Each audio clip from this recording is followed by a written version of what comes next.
Like is presented by Progressive Insurance, and now a no-frills ad brought to you by Progressive Insurance. Here it is. You can save big when you bundle your home and auto with Progressive. That's it. See?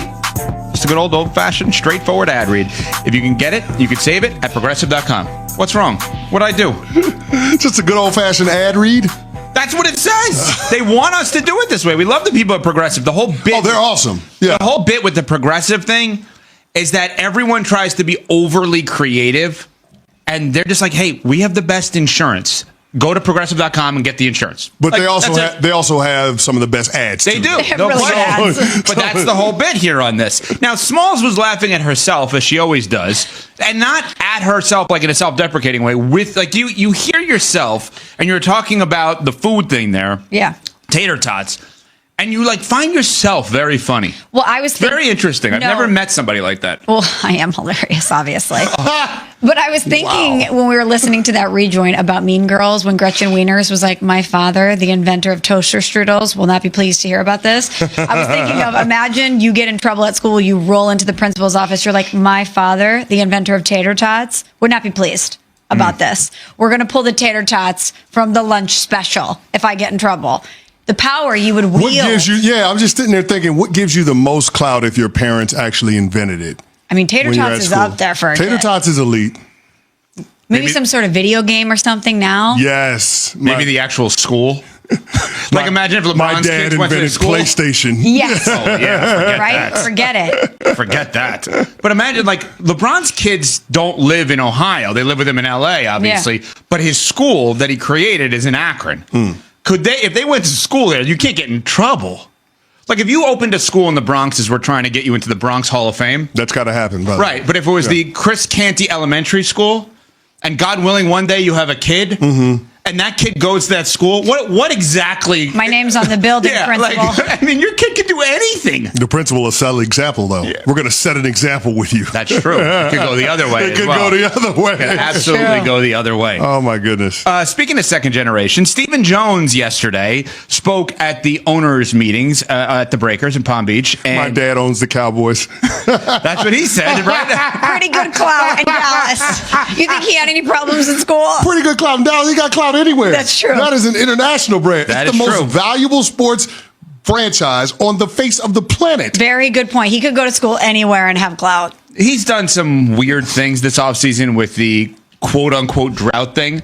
I would say more times than not, Stephen Jones does handle himself pretty well. Yeah. Like better than his dad, right? In terms of like some of the comments. Well, he's not as inflammatory. Right. So here's what he said yesterday, though. Quote, we're not done yet. This is in terms of free agency. We're not done yet. We still got some things that are out there and outstanding that we're trying to get done. Missed a few guys along the way, too, in terms of the number just being a lot higher than we thought it would be on a couple of guys. Overall, we're real pleased with what we were able to do with our roster and help the team. So he's open to potentially adding more players, potentially by way of trade. He said, quote, we've got several things we're looking at from a trade standpoint, but certainly not to the point where we have a deal yet. Okay, are you buying what Stephen Jones is selling about America's team? No. Why would we buy anything that the Cowboys are talking about in the way of player acquisition? They're always late to the party.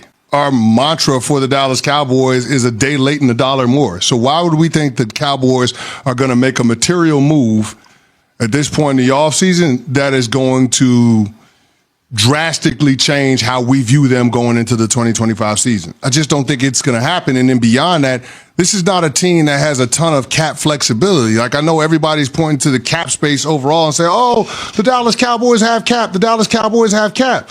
Well, if you really peel back the layers, they've got things that they've got to do with that cap space, right? They've got $35 million in cap space right now.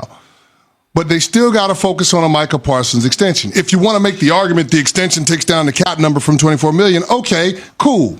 But what has been the Cowboys' biggest issue? They wait too long to sign their own players. Well, you still got to work out a long-term contract extension for Deron Bland ahead of his walk year in 2026.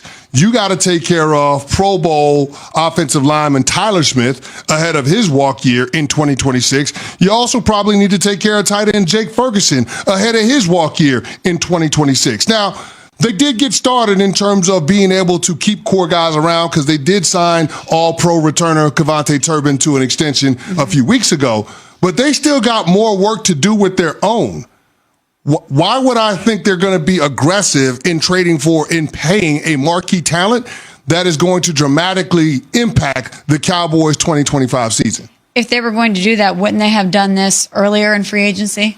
Wouldn't they have taken a big swing then? Well, it seems like they would. Now, there is another artificial deadline, which is the NFL draft, and we see a lot of player movement around that time as well.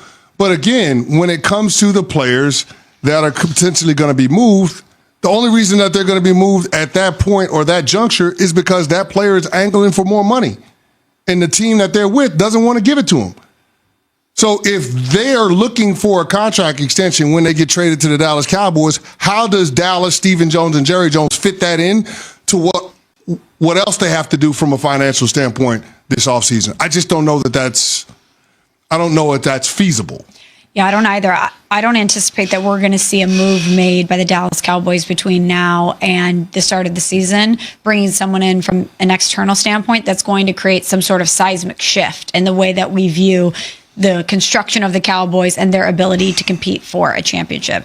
They've made some smaller moves, some depth moves. Micah obviously is still outstanding, but just like last year when they said they were all in and they weren't all in, when the Dallas Cowboys speak and say we have things that are outstanding and we still have some swings that we want to take, until I see them do it, I'm not going to believe what they say. Do you think if we got Steven and Jerry Jones in a room, no cameras, no microphones, nothing, do you guys think you have a good team this year, like good enough to make a run in the playoffs to the Super Bowl?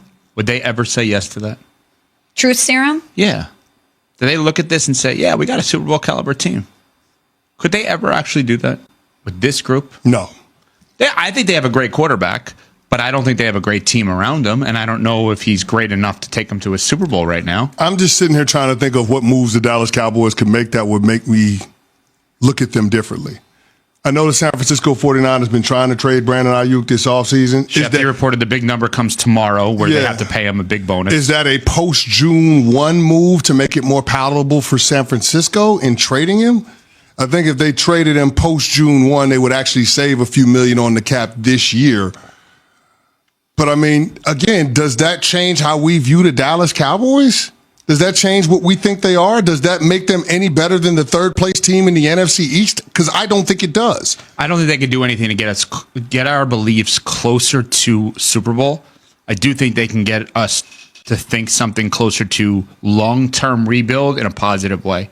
If they were to ever not give the money to Micah and do what you've suggested, which is trade him, I think you'd look at them and say, all right, maybe they are taking this seriously about they're not that good now, but could be that good in the future. I don't think they can change your mind as in closer to the top. I think the only way they change their mind, your mind, anyone's mind, is actually if they get closer to the bottom to long-term get closer to the top.